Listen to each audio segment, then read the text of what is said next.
Bonjour, mon nom est Michel Lalonde et je me présente à la mairie de Sainte-Adèle. Benoît Huard, Parti Action Sainte-Adèle.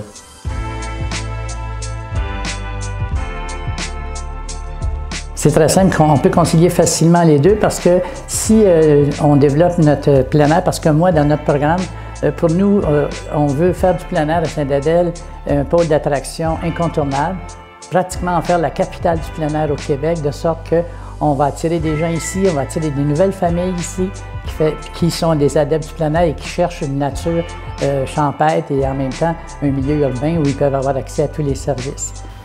Pour nous, à Action Sainte-Adèle, l'environnement naturel dont nous jouissons chez nous, ça constitue un véritable joyau. Et un joyau que nous avons l'obligation de préserver, que nous nous engageons à préserver. L'an prochain, nous allons lancer un grand chantier qui va réunir tous les intervenants de Sainte-Adèle. Et nul doute que le plein air, mais aussi le développement de Sainte-Adèle, feront une partie intégrante, en fait, seront une grande partie de cet exercice-là qu'on va entreprendre avec toutes les parties prenantes de Sainte-Adèle. Quand on parle de dette imposante à Sainte-Adèle, il faut mettre des nuances là-dessus. C'est une dette de 41 millions. À l'heure actuelle, on a versé 1 million par année au cours des dernières années. Mais si on regarde, moi j'ai couvert beaucoup de conseils municipaux et j'ai vu des municipalités avec des dettes qui représentaient 50% du budget. Dans le cas de Sainte-Adèle, la dette représente environ 28%, ce qui n'est pas dramatique, mais ce qui est quand même, il faut quand même demeurer prudent et avoir une gestion rigoureuse de la dette à Sainte-Adèle. La situation financière de Sainte-Adèle, elle est fort préoccupante. Il y a la dette, effectivement, qui est élevée. Il y a aussi les taxes qui sont plus élevées qu'ailleurs. Il y a aussi un déficit d'infrastructure qui est très important, même s'il n'est pas encore visible et dont on ne colle pas l'ampleur. Donc, nous, on s'est donné, à Parti Action Sainte-Adèle, comme principe directeur, de gérer les finances de la ville d'une façon rigoureuse et d'une façon disciplinée. Et moi, comme comptable agréé, comptable professionnel agréé, devrais-je dire aujourd'hui, j'ai les compétences, toutes les compétences nécessaires pour trouver les solutions et remédier à cette situation. Bien, écoutez, moi, je veux vraiment pas de problème. Sainte-Adèle est une ville, évidemment, où 30% de la population, bien, pratiquement, on est à 27, on prévoit autour de 30% dans quelques années. Par contre, en contrepartie, on a énormément de nouvelles familles qui arrivent à Sainte-Adèle et puis même le taux de natalité est de loin supérieur à tout ce qu'on peut voir dans les autres municipalités de la MRC. Donc, c'est facilement conciliable puisque j'ai été avec des aînés hier et puis on a parlé d'une résidence plutôt d'une maison pour qu'ils puissent se réunir parce qu'il y en a dans d'autres villes. Donc, et puis aussi, on est certifié MADA, c'est-à-dire Amis des aînés.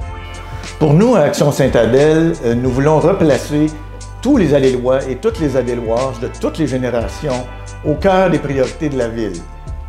On fait du porte-à-porte présentement, on est quand même assez avancé dans notre porte-à-porte. Et il y a une de ces priorités-là qui ressort de ce qu'on entend, c'est la sécurité, ou en fait le manque de sécurité, surtout dans les déplacements à pied à Sainte-Adèle. Pour nous, ça va devenir une priorité, c'était déjà présent dans notre programme. Les gens se plaignent beaucoup de vitesse sur leur rue, sur leur chemin, et ce problème-là touche autant les jeunes familles, les enfants, comme les aînés. Alors, on va y remédier à partir du 8 novembre. Mon Dieu, moi, j'ai fait du plein air. J'ai fait du vélo pendant plusieurs années, sauf que cette année, on a fait un peu de vélo et puis on a fait du golf. Ma dernière sortie en plein air était lors du porte-à-porte que j'ai fait avec une de mes candidates hier. C'est aussi simple que ça.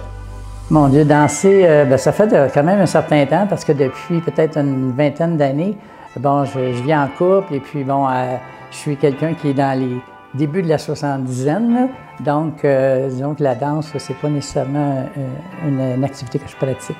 La dernière fois où j'ai dansé, là vous me posez une bonne question, je pourrais pas vous dire, je ne me rappellerai pas, je ne suis pas un grand danseur. J'étais toujours en contrariété avec le système en place. J'ai participé aux activités d'occupation des cégeps et des universités au cours des années 70, lorsque ça a explosé partout à travers le monde. Réfléchi, passionné. Ouf, mais là, cette question-là m'arrive un peu à point.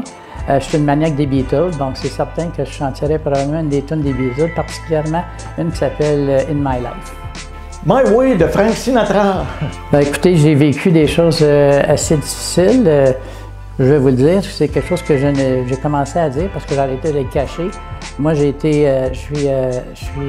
autrefois un gars, je suis maintenant une femme, donc on m'appelle transgenre, sauf que je trouve ça jamais mieux me dire que je suis une femme.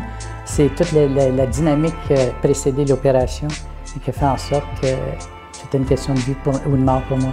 J'ai fait preuve de courage en me présentant aux élections à Sainte-Adèle. Manquer de courage, c'est certain que des fois, plutôt que de prendre ses responsabilités, on essaye de passer à côté. Ça m'est arrivé à quelques occasions, particulièrement dans mes relations amoureuses. Quand j'ai manqué la graduation de ma fille parce que j'avais trop de travail.